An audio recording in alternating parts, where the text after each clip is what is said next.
Hey, good morning. Thanks for joining. Hope everybody's enjoying all this heat that we're having lately. Today, we're going to talk a little bit about the humans inside of your organization and how they pose the greatest threat to your cybersecurity.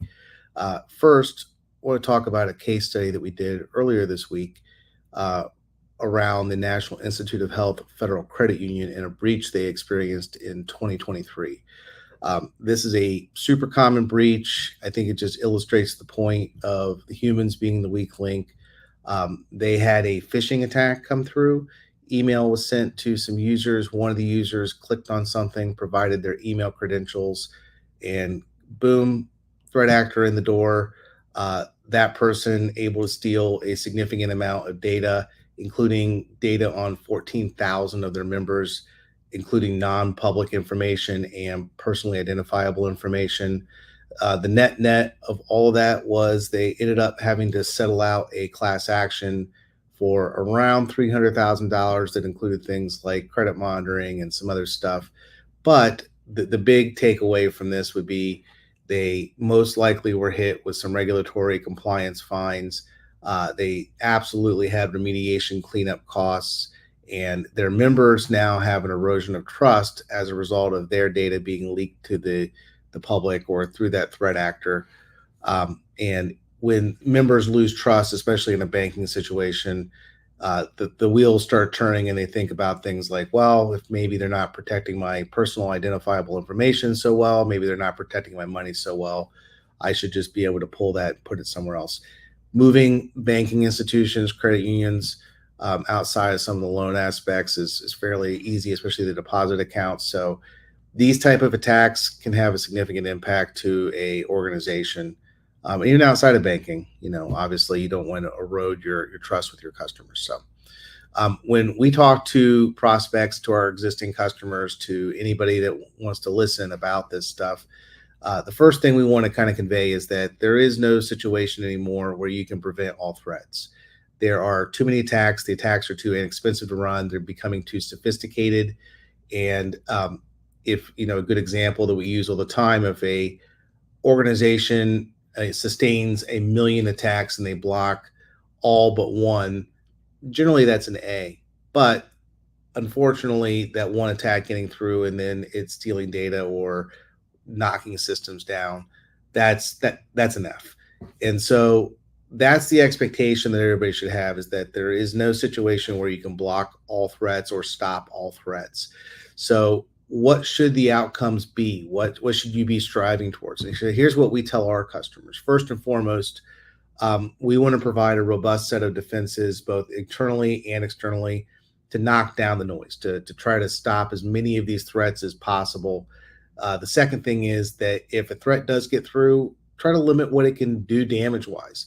Do you know where all your PII and NPI is? Do you have it all locked down and not usable off the network? Do you have your systems internally with the proper authentication mechanisms? All that stuff, locking it down reduces risk. Obviously, there's a threshold by which you go beyond, it makes the systems unusable. So you want to kind of use that balancing act. The next piece is creating a framework for insurance participation. Look, everybody buys insurance or wants to buy insurance to manage their risk. However, there is a whole group of companies that we talk to, super common, that they think they're insured properly. They think they've got it all buttoned up. But when you go look at their policy, there's tons of exclusions, there's tons of STIPs inside of that policy that have them meeting certain requirements that the customer may or may not be meeting. And so we want to make sure that at the end of the day that we have a standard of care that allows the insurance company to pay on a policy that someone's experienced some kind of tragic loss, right? So including a cyber risk.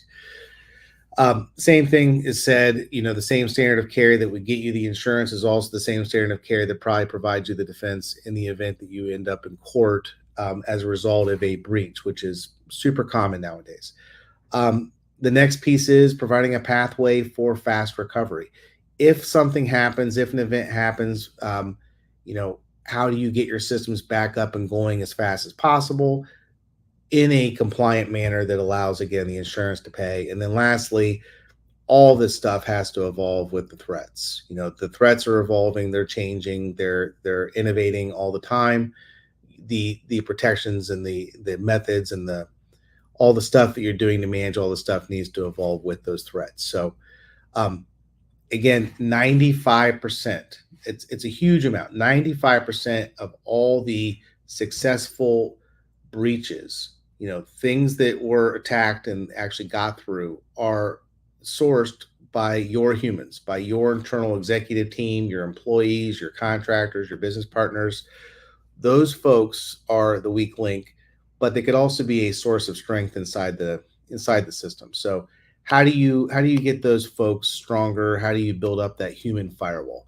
First and foremost, you got to show these folks, you got to train them to identify the threats, to know what's good and what's bad, and to allow them to make some decisions, because you obviously have to have the humans to be able to conduct your business. So um, phishing simulation is a great training tool. Sending in fake emails, trying to trick the users into clicking on things, and then explain to them, hey, this is why that was fake. This is what you should have seen. This is what you should have looked for. And then beyond that, there's a whole host of cybersecurity related training everybody should be aware. It's great information for both at work and at home. So everybody should be excited to get this free training. Not everybody is. And so as part of that, there needs to be some reporting to show who's participating in the training, who's completing the training. Is there quizzes at the end of the training? Not all of this content is created equal. I will agree. I've seen some systems that are pretty, awful, and getting through the training is kind of a drudge. But these are generally like 5 to 10 minute videos followed up with some quizzes, and then obviously town hall meetings, impromptu training sessions live with some of your partners, especially around the IT side and security side. These are all great ways to train those users. We tend to take things a little bit further. We'll actually do some actual social engineering and some physical penetration testing, where we'll go on site, we'll try to trick the front desk and some of the gatekeepers, allowing us access into things that we shouldn't be getting to, and then come back and say, hey, here's how we did it. Here's what you should be looking for. You really need to keep that stuff locked up. You really need to not pick up things off the ground and plug them into your computer to see what they are. Um, all kinds of, excuse me, great outcomes that can come from that type of training. So, highly, highly encourage it. Beyond the training part, obviously, putting in additional email security systems that are scanning for this phishing attempts, that are looking for malicious links, that are protecting you from VIP impersonation, data loss prevention. All those things are fantastic. Um, Putting in a robust PII and NPI, again, that's personally identifiable information and non-public information. Putting in systems that categorize, log, discover, show you where all this stuff lives. It's shocking how much data gets collected inside the email systems, inside your downloads folder, on laptops. All the places that are the soft underbellies of the system is where all this data tends to reside and kind of collect. So understanding where that is, dealing with it, whether that's through deletion, eradication, whether that's through systemic encryption. There's all kinds of ways to handle it, but it needs to be dealt with. Um, Multi-factor authentication, again, a great way to protect these users from, if they were to give up data, which no matter how much you train, there's going to be an instance where someone's going to click on something accidentally. I see stuff come in. We have a ton of protections, and stuff still comes in daily that I'm like, yeah, it doesn't look right. I probably shouldn't be clicking on that. So, I'm a cybersecurity expert. If I'm looking at stuff and kind of, that may or may not be right, your users are going to be tricked more than me. So, additional protections, multi-factor authentication, additional sets of credentials that the user would not be able to steal because it's something that your user physically has. Now, you can still be susceptible to somebody saying, hey, I'm going to send over, I get lost my credentials, I need your help, I'm going to send you my credentials, and then it pops their authenticator and they hand them over the token. That stuff happens too, but it's an additional layer. um, super useful, not crazy expensive. And then, we tend to take things a couple extra steps. We do SaaS hardening. So much of what our users do or our customers do now has moved out of off on premise into the cloud, Office 365, their ERP applications. I mean, you name it, there's an application or a platform in the cloud that this stuff is moved to. Everybody's high on the subscriptions. So how do you protect all that stuff? Um, SaaS hardening is a great way. It allows for a programmatic monitoring solution to go out and look for suspicious logins, look for things like stolen credentials, and then it can take action automatically while you're even sleeping. Hey, there's someone logging in from China. I don't have anybody in China. That looks suspicious. Let me go ahead and just change those passwords, flush everybody out. And then tomorrow morning, let's talk to the user and get them all set back up. But that way, there's no data loss in the meantime.